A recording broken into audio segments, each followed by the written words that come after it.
Thank you, Zimbabwe, for tuning into yet another exciting edition of your program. This is Agricultural New Directions, Agribusiness, and I am Wadzanai Manyore. So this is a platform where we discuss the challenges and issues in the business side of agriculture right here in Zimbabwe. In this particular episode, we are going to be focusing on greenhouse, the effect of greenhouses on crops such as tomatoes and green pepper. And to discuss this and more, I am joined by Miss Mujeni, a female farmer here in Zimbabwe, located in Greendale. Miss Mujeni, thank you for joining us today. Thank you. Welcome. And I'm also joined for our technical advice and support with the Chief Agronomist right here in Zimbabwe, Mr. Jakata. Thank you for joining us today. It's my pleasure. Thanks. So as we get into our discussion, semurimi ari kurima green pepper or even tomatoes, what made you decide to grow green pepper and tomato mu greenhouse? Firstly, ndandingori interest ye greenhouse, and as an elderly woman, I'm retired, so I thought if I could have a greenhouse, ndopota ndichiita tuma projects twangu, just to put my vegetables and carrots, green beans, whatever, for consumption. Yes. But when I got the greenhouse, I started off with tomatoes. Ndangwesa matomati ese kawani. Ndakazozviona ndakutoti ndatoprodusa zvekutotengeserawo vamwe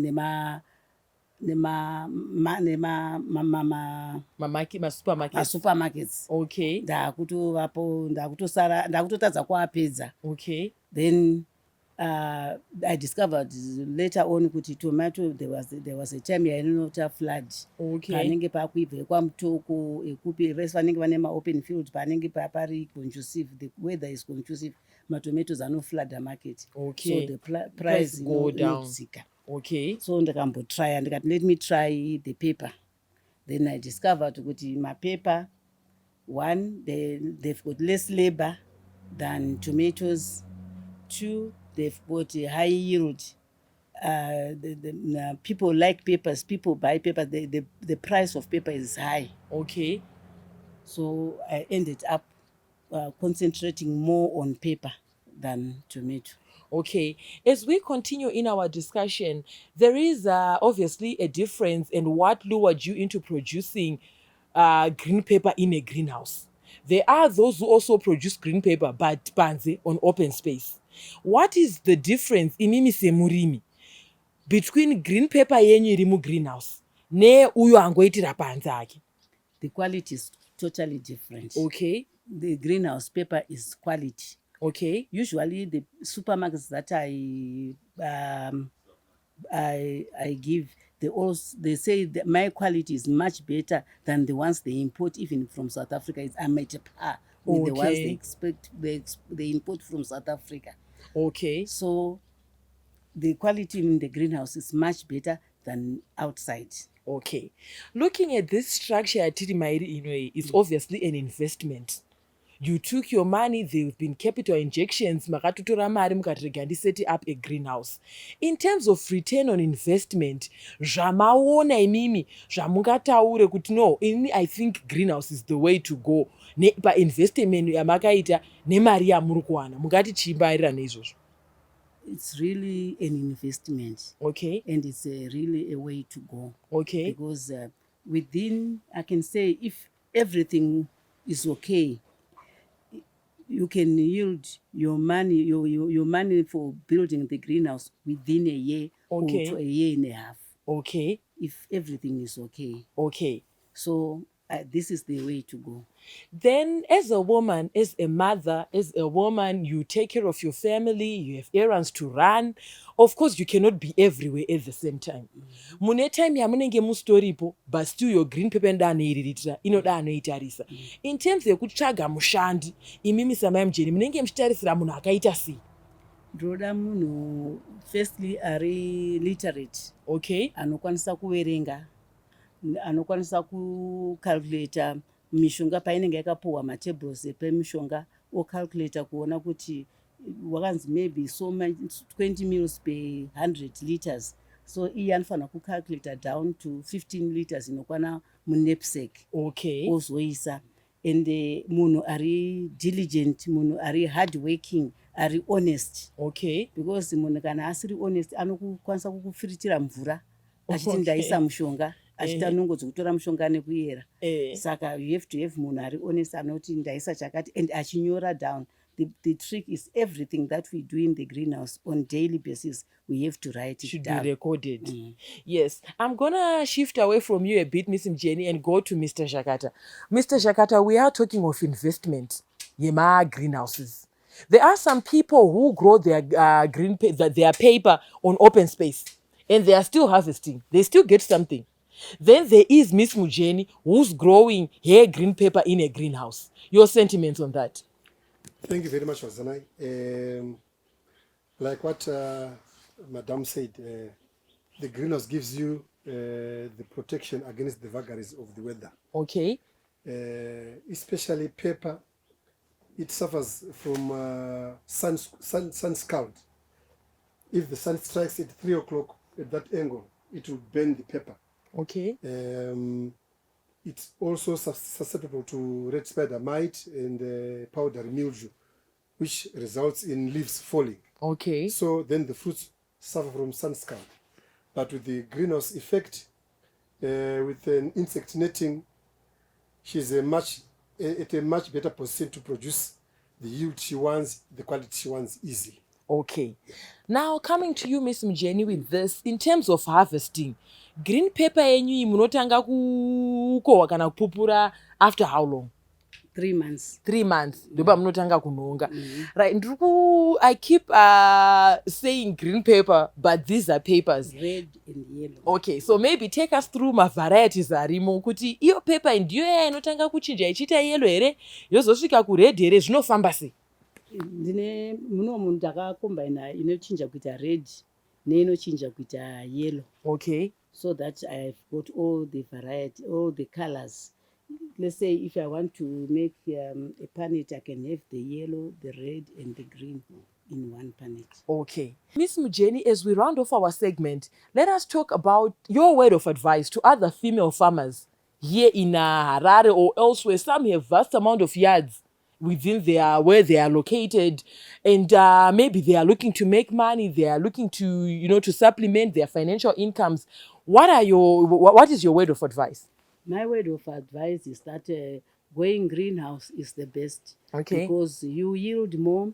Like here, I'm on a 1 acre stand. Okay. But my greenhouses, I've got 3 greenhouses on a third of that acre. Okay. The rest I'm using it as my home, as my garden. I've got enough garden. But that third, I'm surviving on that. Me and my husband, we are both retired. Okay. But we are surviving on that. Thank you so much, Miss Mujeni. It was a pleasure having you with us today. Thank you. There you heard it, viewers. We are discussing the growing of of paper in a greenhouse. Join us again in the second segment of our program. Stay tuned.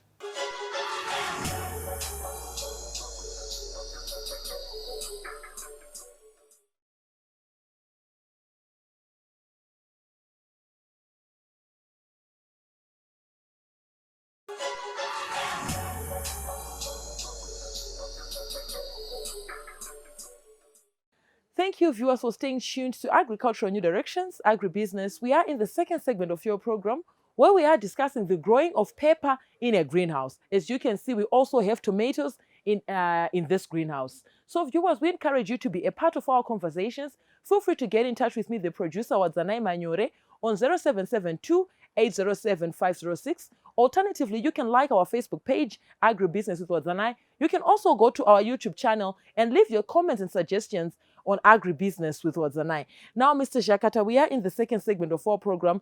I would like us to discuss the technical aspect of setting up this greenhouse. I understand there are various structures which are in here.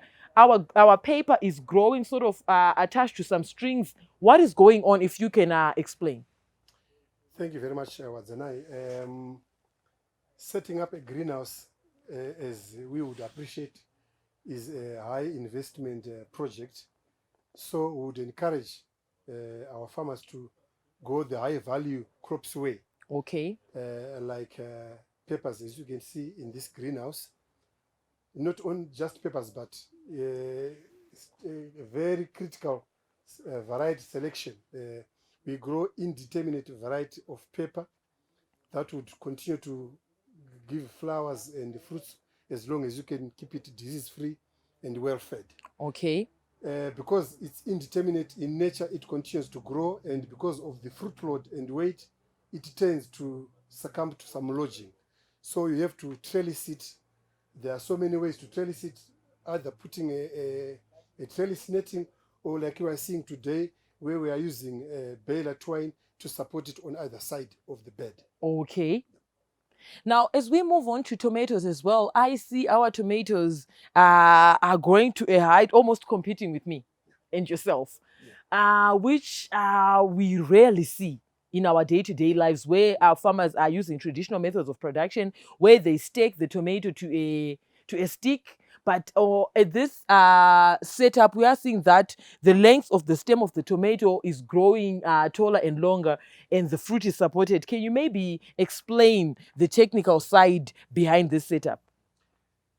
Very good. To maximize on the greenhouse effect, when you are growing tomatoes, you would select an indeterminate variety, Okay. implying that it will continue to give you the fruit, flowers, new shoots, as long as you can feed it well and keep it disease-free.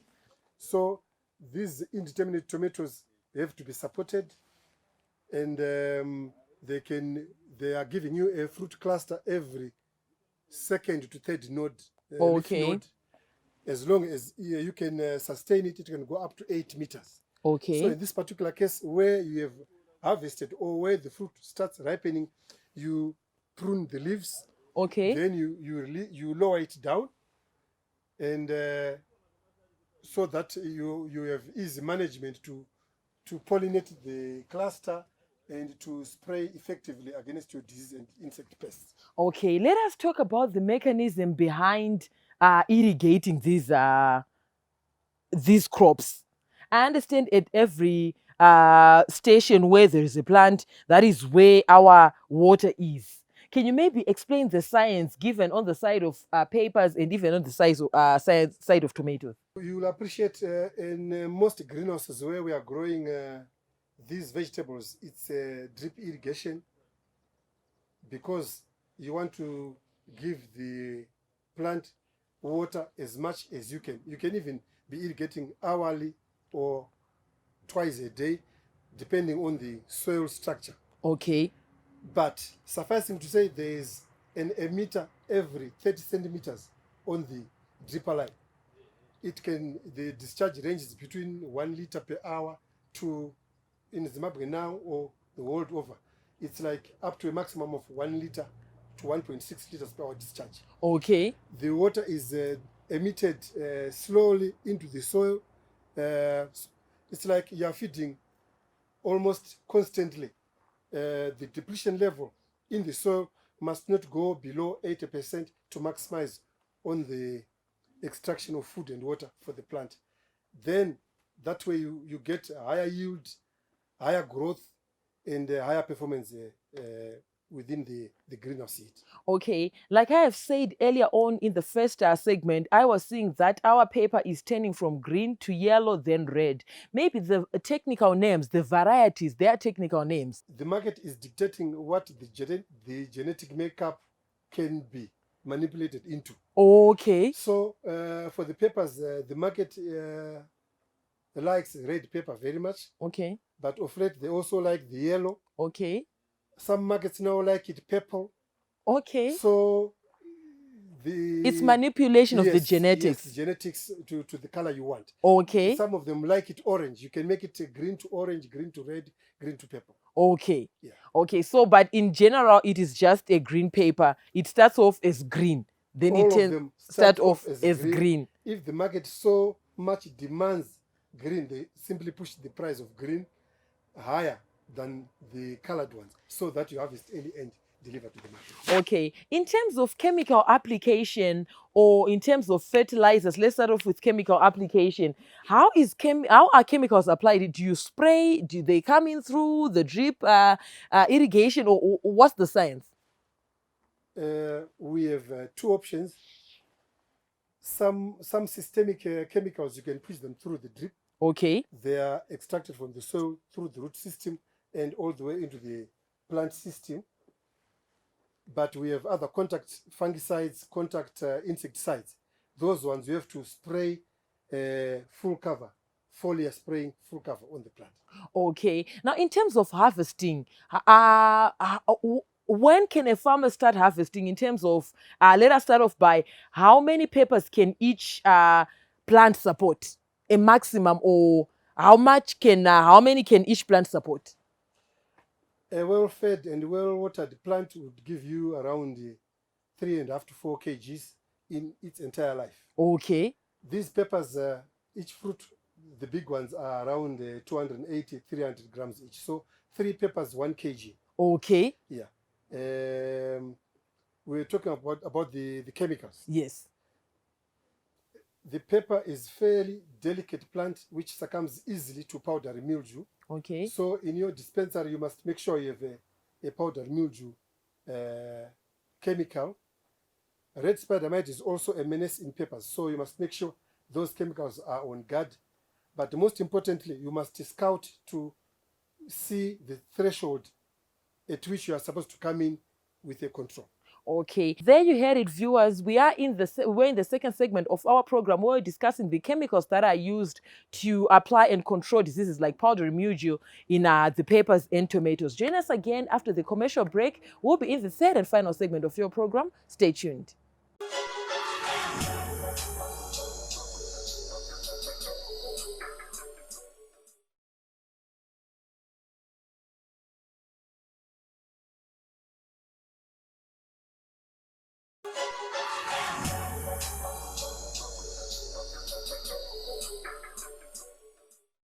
Welcome back, viewers. You are in the third and final segment of your program, Agricultural New Directions, Agribusiness, where we are discussing the science, the technical side of the growing of pepper within a greenhouse. Now, Mr. Jakara, I'd like us to talk about the drip line that I've been seeing in here.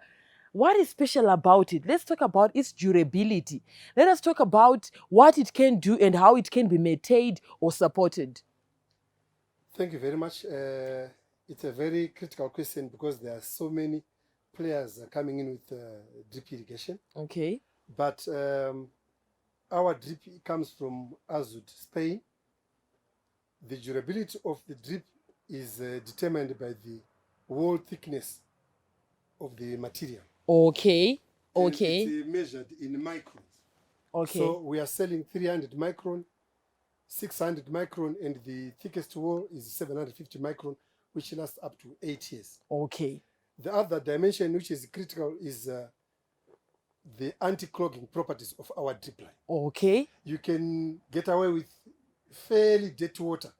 The drip line under pressure pushes out the dirt and it remains clean through the orifices easily. Okay. So the anti-clogging properties is the one selling point for us drip.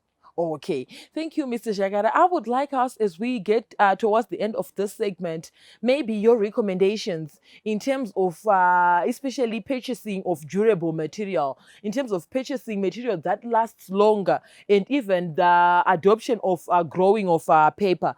Your sentiments on that? Thank you, Zimbabwe. We have to work hard to produce more because there's a serious food deficit not only in Zimbabwe. And to ensure higher yields, we have to grow the highest yielding varieties which have good properties in terms of disease and pest tolerance, and employ drip irrigation that saves the water that is ever getting scarcer and scarcer. Drip irrigation would ensure that there is water enough to have the crop produced to maximum yield, and the added advantage of putting the fertilizers together with the water, a process called fertigation that would save you labor, and the fertilizer is put more efficiently from one plant to the other. Okay, now we are at the end of our program. Your word of advice to our farming community, your word of advice to those who might want to venture into this type of enterprise, because we understand that even as we are here in Harare, there are people who have, vast acres of yards within them that are lying idle. Some might look to want to invest in this kind of project. Your word of advice. My advice is peri-urban agriculture is forever getting more and more important in the cities. Okay. So where we have a piece of land available and water is available, we are there to supply the greenhouse. We train you how to use the drip technology. We train you how to use the drip irrigation. Okay. We give you the fertigation programs. We give you the spraying programs. So we sort of handhold the farmer all the way through the production cycle. There you had it, viewers. Mr. Shakata, thank you for joining us today. It was such a pleasure having you as our technical know-how support throughout this episode. Thank you for joining us. My great pleasure. We are available to see farmers prosper. Okay, there you had it, viewers. We're talking of how growing pepper in greenhouses can address issues in our economy, such as trade imbalance. We understand that greenhouses support high-value crops. You have high yields. You have quality produce that it can even go into our export markets. From me, your host, Wadzanai Manyore, and the crew behind the scenes, have yourselves a fabulous evening. Thank you for watching.